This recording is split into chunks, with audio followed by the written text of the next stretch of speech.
Assalamualaikum warahmatullahi wabarakatuh. Perkenalkan, kami dari kelompok 3 ingin mempresentasikan hasil diskusi kami, yaitu tentang bahasa Inggris, bangsa Belanda, kolonialisme bangsa Eropa di Indonesia. Kolonialisme adalah paham tentang penguasaan oleh suatu negara atas daerah atau bangsa lain dengan maksud untuk memperluas negara tersebut.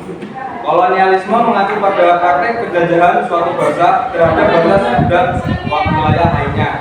Indonesia adalah salah satu negara yang pernah dijajah oleh berbagai negara Eropa, termasuk Inggris dan Belanda.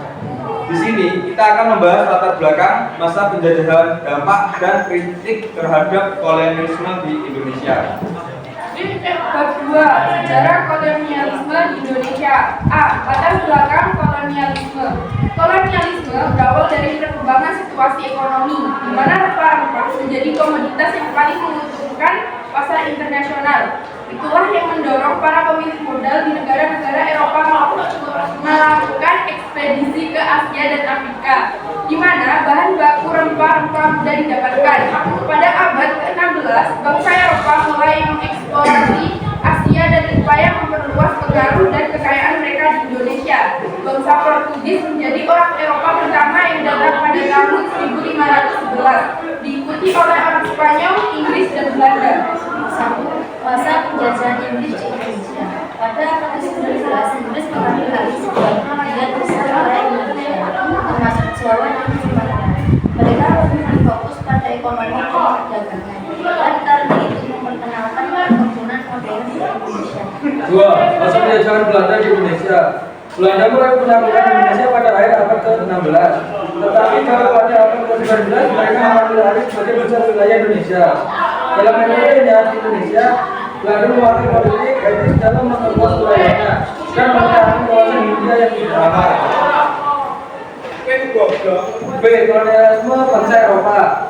A. Portugis. Orang Portugis mulai menjajah Maluku pada 1511 dan kemudian menyebar ke wilayah lainnya di Indonesia. Mereka lebih tertarik dengan perdagangan rempah-rempah daripada kekayaan lain di Indonesia. B. Spanyol. Spanyol datang ke Indonesia pada tahun 1521 dan mencoba menguasai wilayah Maluku. Mereka tidak sukses menaklukkan Indonesia karena kesulitan dalam mengendalikan wilayah yang sangat luas. C. Prancis. Prancis baru menunjukkan ketertarikan pada Indonesia di abad ke-19. Mereka memasang Sultan Palembang menandatangani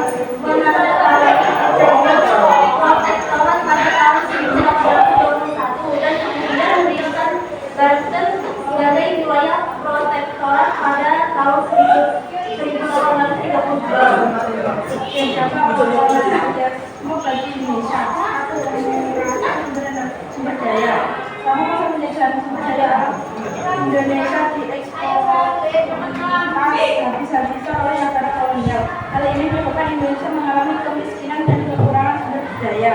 2. Kebijakan pemberian rasial. Kolonialisme juga membuat perpecahan di antara bangsa Indonesia. Kolonialisme menggunakan kebijakan kolonial di mana hanya segelintir orang dari etis tertentu yang bisa mengakses pendidikan dan pekerjaan paling baik. 3. Perubahan sosial dan kultural.